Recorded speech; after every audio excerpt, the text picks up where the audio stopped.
Hello and welcome to the Daily Aus. I'm Harry Sekulich. I'm Emma Gillespie. 2025 is not a climate election. Young people voted in droves in 2022 for change in what was dubbed the climate election, yet new polling shows the number of younger Australians listing climate as their top concern has halved since the last election. In its place, cost of living dominates. The major party leaders have barely mentioned climate change and the environment in the lead up to this election, instead focusing on policies to reduce financial stress. Today we'll take a look at some polling that shows that young people's priorities have shifted. Harry, this is a fascinating conversation because as you said in the intro there, the last time we headed to the polls nationally, it was the climate election. It was 2022. There was so much hype and conversation and concern around climate change and sustainability, and policies around that really felt like they were at the center of the campaign. Whereas now, there is a lot of noise, there are a lot of headlines, we are talking about the election a lot, but it feels like there is an elephant in the room, or rather no longer in the room. I've been really kind of grappling with this question of why this election feels a bit different to 2022. I mean, cost of living was definitely on the agenda back then, but it just feels as though climate was such a pointed topic. Yeah. And we saw it with the results as well. It was dubbed the climate election because a number of Greens and climate-conscious independents were elected, and ultimately the former Liberal government was voted out of office. But thinking back to 2022, the memories of the Black Summer bushfires from a couple of years earlier were still very much front and centre when it came to polling day.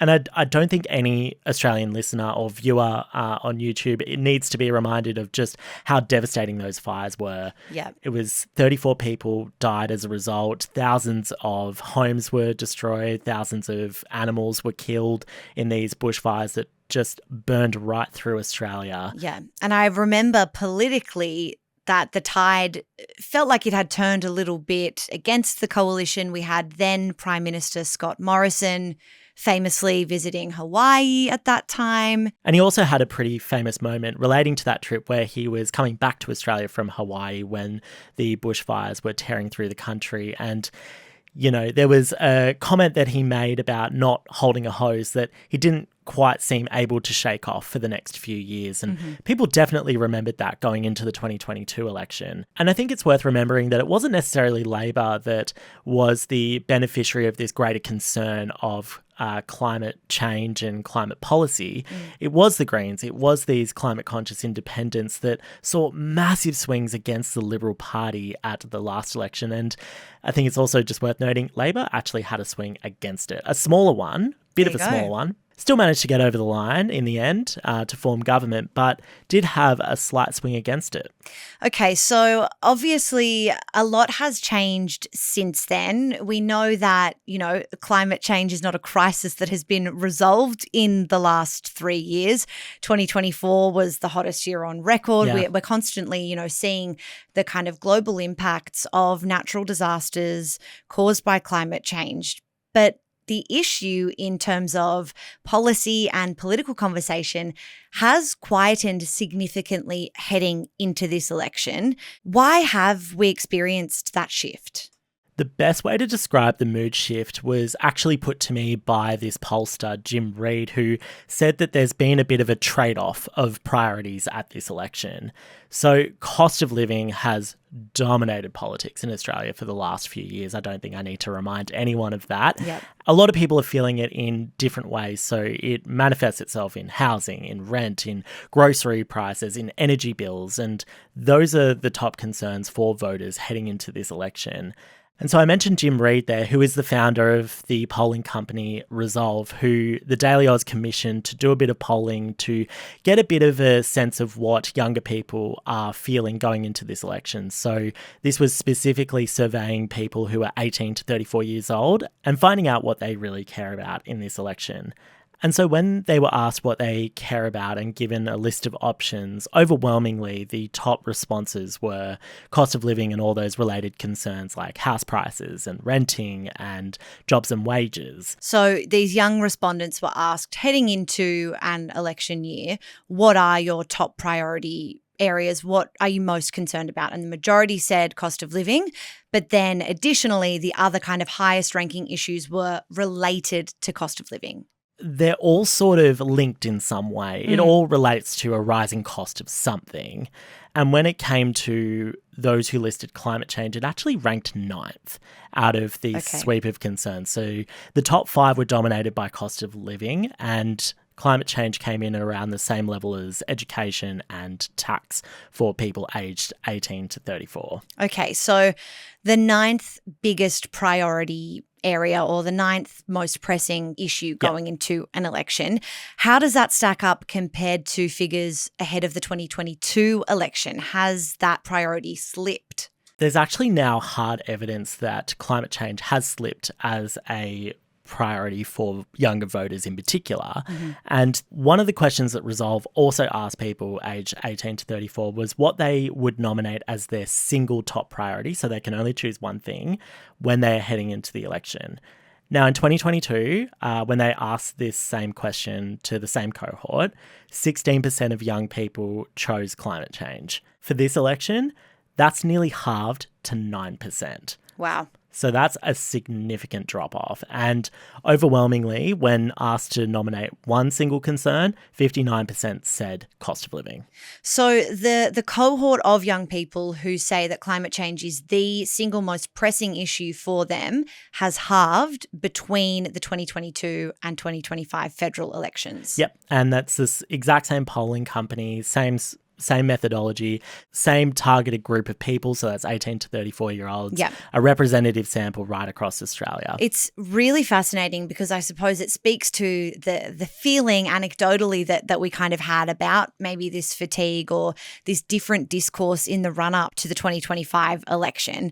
So is it a matter of, cost of living overtaking climate change, that priority has become the most important thing? I thought it was really interesting that there was this other question where the two concerns overlapped. So it's this question of whether you would buy a product that was more environmentally friendly, but might cost a little bit more. Yeah. 62% of the respondents said that they would opt for a lower cost product that wasn't as green, and 27% said they'd pay more for a product with those eco credentials, and 11% said they weren't sure. That in itself shows that there are bigger concerns on the minds of young voters going into this election.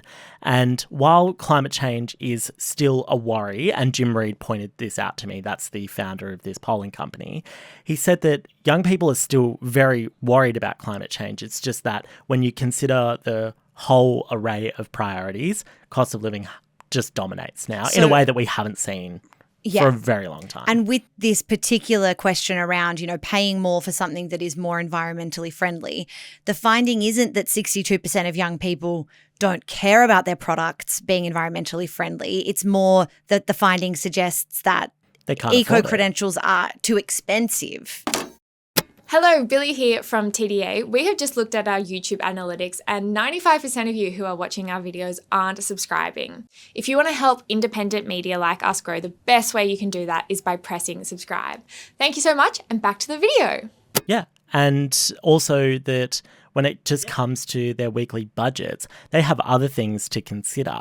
So rent isn't getting any cheaper for a lot of people. Energy is growing in cost as well. And, housing generally, we've seen the median cost of a home in Australia just grow and grow and grow to amounts that, are unprecedented in Australia. Did the data give us any insight into a kind of comparison between how climate change ranks on the radars of young people versus older cohorts? So this particular survey just focused on younger people, but Jim Reid did point out to me, because he does polling for other news publications as well, and he said that when it comes to this cohort, roughly 6 in 10 younger people describe climate change as a serious issue that requires a bit of sacrifice. when you ask older people the same question, that drops off quite a bit. It gets to about 40% of people who are above the age of 35. Yeah. Fascinating. So we've got this kind of story in two parts that has unfolded, I guess. To recap, we've seen the number of 18 to 34-year-olds who list climate as their top concern going into this election halve from that same age group going into the 2022 vote. But we also still have about 60% of young voters who say that climate is a serious concern and needs to be an agenda item and requires sacrifice. The cost of living, conflicts with their ability to make those sacrifices, I suppose. But, these are just numbers. This is data. These are figures that only tell really some of that story. So do we have any real world examples of how this shift is kind of playing out in the lives of real Australians? Well, that's why I wanted to approach some environmental groups and some activists to see if they've actually noticed a change of engagement when it comes to getting more young people involved in their activism. So I spoke to Anjali Sharma, and for anyone that isn't familiar with her, I'll just give a bit of a brief background to her story. She's a young activist that famously took the government to court in 2020 to argue that the government had a duty of care to protect younger generations from the impacts of climate change. That was unsuccessful on appeal. And since then, she's actually helped draft a law to add a duty of care for politicians to consider younger people when they're making climate-related decisions at a federal level, so at a national scale. That law didn't pass. It did get rejected by a Senate committee, but Anjali Sharma is part of this campaign. It's called the Duty of Care campaign. And in the process of that campaign, she's really solidified her place in this climate conversation as, a real spokesperson for young Australians. She's there front and centre in Parliament House next to, the likes of David Pocock, really pushing for advocacy and change in this space. That's right. And she's quite young. She's 20 years old and she's helping to draft a legislation. Yep. But when she was even younger, 4 or 5 years ago, she was helping organise the School Strikes for Climate, which was a protest of students leaving high school classes for the day to demonstrate and call for more urgent climate action. So when I spoke to her, she was really upfront about how some of the people that were involved with the School Strikes for Climate have actually tapered off since then. They're not as engaged as they were back in 2019. And this is a bit of what she had to say to me. I've spoken to a lot of young people who want to have more faith in our government and who want to know that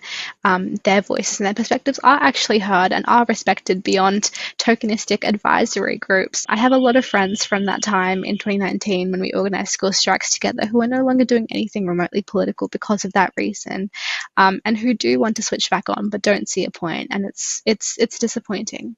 So that's what Anjali Sharma's observed among young people who were once really active in this space. But she was at pains to also emphasise that cost of living and climate concerns are not mutually exclusive. In fact, over the last couple of months, there's been some really interesting studies released that are calculating the material impact of climate change on people's hip pocket. So a group of UNSW scientists published some research this month showing that people will be 40% poorer if the world warms by 4 degrees Celsius. Wow. And that's because of, the global warming influence on worsening natural disasters, the costs of those natural disasters, and just the impact on the cost of everyday living in a literal climate that is hotter. That's right. And they managed to calculate, using this very well-established modelling, the impact to GDP, gross domestic product. So that's just the wealth of a particular country, which, is a tangible evidence of the link between the two. And the Australia Institute's also done some research recently looking at how certain things have become more expensive over time due to extreme weather events. So they looked at, in particular, the price of olive oil. So it's largely produced in Spain. It's had some very severe droughts in that part of the world over the last few years. And at the same time, the price of olive oil has skyrocketed because it affects production. It's a similar story in chocolate and coffee production globally as well. We've seen drought conditions or severe unseasonal monsoon conditions in different parts of the world where their agriculture really relies heavily on the chocolate and coffee export trade, and those have skyrocketed in addition to olive oil. Real kind of staple items when you think about it, and important infrastructure to the global trade economy. It's a story that we're hearing more and more about how just everyday goods like food is going to become more expensive due to climate change. But for now, focusing on this election campaign, the politicians, I don't think, are going to focus on anything other than cost of living going into the next 2 weeks. I don't think we're going to hear the messages change very much around that, because that is front and center for voters, as this polling has shown us. And I think that, we can confidently say that May the 3rd will be a referendum in some way on who's putting forward a better plan for cost of living. Before we wrap up, Harry, you did a really comprehensive analysis of this data on the TDA website and a weekend newsletter. And something that really struck me in that piece were the comments from Greenpeace. So we heard from Greenpeace Australia, who said that support has either maintained or increased for them since the last election. So it's not that they don't have engaged followers who are kind of supporting their cause, but as an environmental organisation, I found it fascinating when they were speaking about the lack of kind of young advocates coming through, the impact of COVID-19 on those younger advocates. Can you tell me a little bit about that? Yeah, so I spoke to Dr. Susie Byers, who's the head of advocacy in Greenpeace Australia, and she told me that there's a scarcity of what they would call baby activists. So those are the university students who are on campus organising rallies and getting more people involved in their messaging and in their movement. And those 2 years that we were shut down and that we weren't going out and socialising and interacting due to COVID-19 has really had a tangible impact on the way that they even approach their advocacy. Yeah, this grassroots advocacy funnel, I suppose, that I had never even thought about. That's right. And she described it like a muscle that just hasn't been worked in the same way. And older generations had that opportunity to get out on the streets, as she told me, and really get excited by a movement, and that they're still seeing that there is this sort of hesitancy to get out there in the same way these days. And maybe that's a runoff from COVID. And I find that so interesting as well, because, I think you and I both could say that when we were at university, that was probably our first exposure to students really getting involved in a particular movement or a particular issue. Yeah, absolutely. It's another one of those kind of long-term impacts of lockdown or the pandemic that we're only kind of just beginning to see the impacts of. But a fascinating space. Harry, thank you so much for breaking all of that down for us. And of course, we're only, 10 days away from the big vote? Who's counting? We will continue to keep you updated on all things federal election, of course, here on the podcast, over on our Instagram feed, on the website, on our YouTube, on TikTok. Harry, thanks for joining us on the podcast today. Such a pleasure. Thanks for having me, Emma. And thank you for listening to today's episode. If you learned something, please feel free to share it with a friend or leave us a comment or review. It helps get the word out, helps more people find us. We will be back tomorrow with another deep dive, but until then, have a fantastic day.